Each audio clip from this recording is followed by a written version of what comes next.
네, 2026년 1월 25일 이정훈입니다. 국무총리를 지낸 이해찬 씨가 베트남에서 타계했습니다.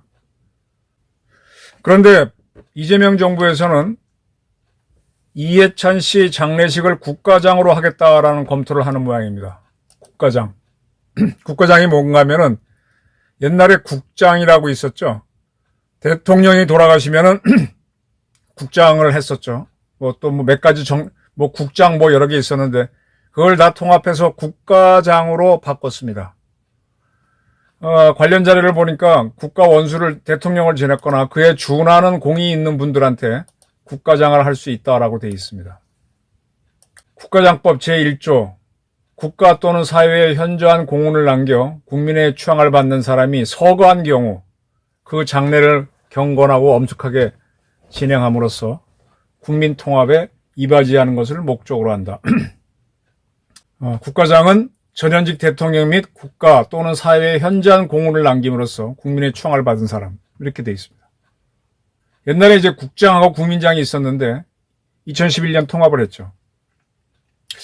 저는 이해찬 전 총리를 국가장으로 하는 거에 반대합니다. 그가 전직 대통령도 아닐 뿐더러 현직도 아니고 대한민국이나 우리나라 사회에 현저한 공헌을 남겼다. 국민적 추앙을 받는다. 이렇게 보지 않기 때문입니다.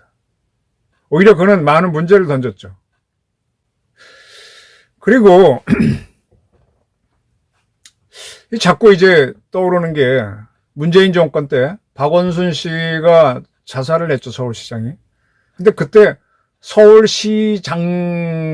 서울시장인가?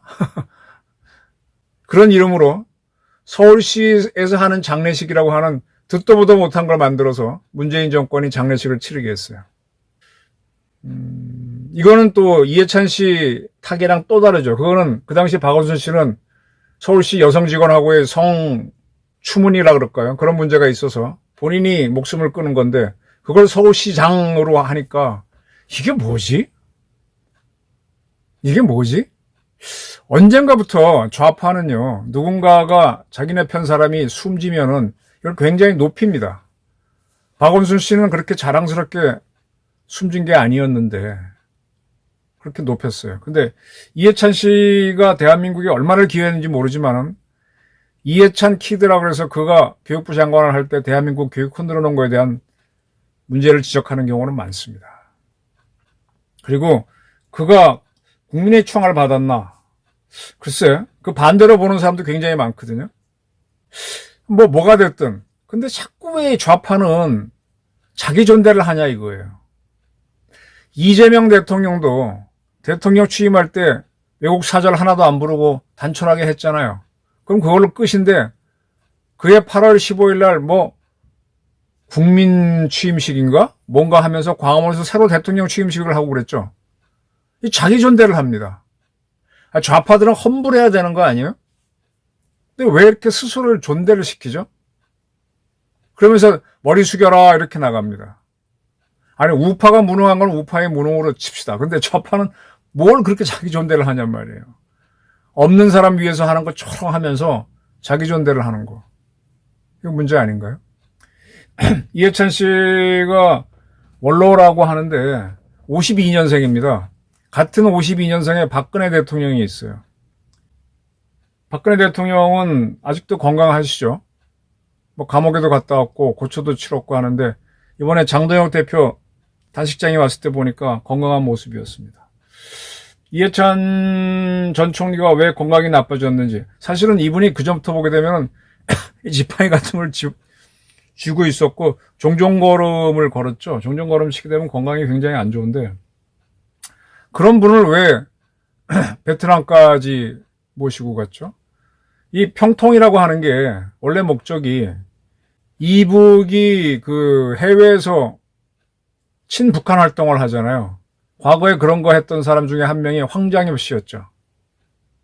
그와 마찬가지로 해외에서 친한, 북한에 맞서기 위해서 친한 활동을 하는 조직이 공개적으로 하는 게 외교부하고 우리 문화부하고 또 비밀리에 하는 게 국정원이라면 평통도 해외에 우리 많은 교민들을 만나서 우리 친환화하는 작업을 하는 곳이에요. 그래서 이제 평통은 대통령 직속기구인데 의장은 대통령이고 부의장이 이제 수석부의장이 가장 센 자리인데 그래서 해외를 많이 갑니다. 평통 부의장 하게 되면. 근데 워낙 건강이 안 좋은 분을 왜 보냈지? 뭐 좀 이해가 안 돼요. 평통에 과연 맞는 분인지도 모르겠고 지금 평통은요 대통령이 자기 측근들한테 주는 자리가 돼버려가지고 이상해져 버렸어요. 고유 목적에 맞게 써야 되는데 그렇게 안 쓴다는 얘기죠.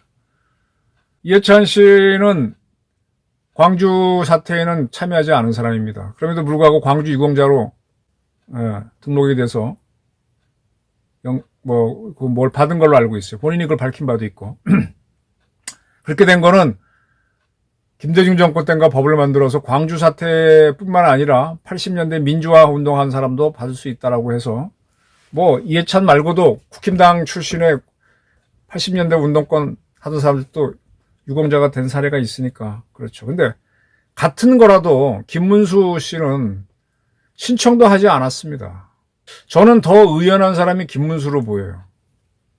김문수 후보나 이해찬 씨랑 나이 비슷합니다. 김문수는 굉장히 건강하죠. 얼마 전에 결혼식장에서 뵈서 인사드렸더니 손 아귀 힘이 굉장히 세더라고요. 그렇습니다. 누가 더 존경을 받았고 더 잘 살았는지는 참 보기 나름인데 왜 좌파 정권에서 왜 자기 존대를 하냐 이거예요. 왜 국가에 돈을 쓰려고 하냐 이거야. 국민적 합의를 봤어? 물론 이재명 대통령이 많이 의지하고 그 지시를 따라 움직인 게 있죠. 또 그런 지시에 의해서 권력을 잡은 것도 있고. 그러나 그거와 장례식은 별건이지. 지금 보수적인 사람은 뭐라도 하나 있으면 흠을 내갖고 자꾸 끌어내리는데 왜 좌파 사람은 자꾸 올리지? 저는 이해찬 전 총리 국가장에 반대합니다. 감사합니다.